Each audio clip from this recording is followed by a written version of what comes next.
Hello दोस्तों, UPI users के लिए आज 1 अगस्त 2025 से नए नियम लागू हुए हैं।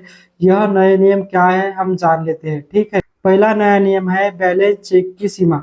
अब आप किसी भी यूपीआई ऐप जैसे गूगल पे, फोन पे, पेटीएम उन पर रोजाना 50 बार से ज्यादा बैलेंस चेक नहीं कर सकते। ठीक। दूसरा, ऑटो पे ट्रांजेक्शन का नया शेड्यूल। ऑटो पे पेमेंट जैसे नेटफ्लिक्स, अमेजॉन प्राइम सब्सक्रिप्शन का पेमेंट देते हैं, ईएमआई या एसआईपी पेमेंट्स होता है, यह तय तारीख पर कट जाता था। अब यह 3 फिक्स टाइम पर ही कटेगा। सुबह 10 बजे से पहले, दोपहर 1 बजे से शाम 5 बजे के बीच और रात 9:30 बजे के बाद। इसके अलावा नहीं कटेगा। यह 3 ही टाइम पे फिक्स कटेगा। तीसरा नियम है ट्रांजेक्शन स्टेटस चेक की सीमा। अगर कोई पेमेंट अटक जाता है तो यूजर उसका स्टेटस एक दिन में केवल 3 बार ही चेक कर सकेगा और प्रत्येक चेकिंग में 90 सेकंड का गैप रहेगा। ठीक है।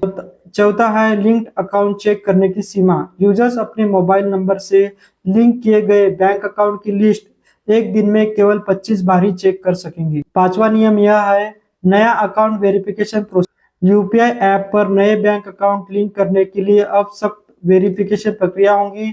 इसमें बैंक की ओर से अतिरिक्त कंफर्मेशन की जरूरत होगी, जो एक अतिरिक्त सिक्योरिटी लेयर जोड़ेगा। छठवां नियम चार्ज बैक मतलब पेमेंट रिवर्सल की सीमा।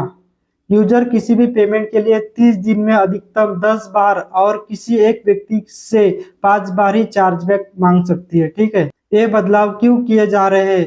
एनपीसीआई यानी national payment corporation of India का कहना है कि नए नियम सिस्टम पे दबाव कम करने, सर्वर धीमा होने से बचने के लिए किया जा रहा है। साथ ही ट्रांजैक्शन फेलियर का रेट है उसे कम करने के लिए भी यह किया जा रहा है।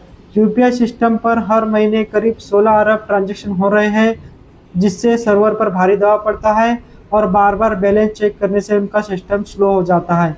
इसी साल मार्च और अप्रैल में यूपीआई का सिस्टम डाउन होने की वजह से नई घटनाएं सामने आई। इसके बाद से ही फैसले लिए गए हैं। ये नए नियम सिस्टम की गति और विश्वसनीयता के बढ़ाने के लिए लाए गए हैं।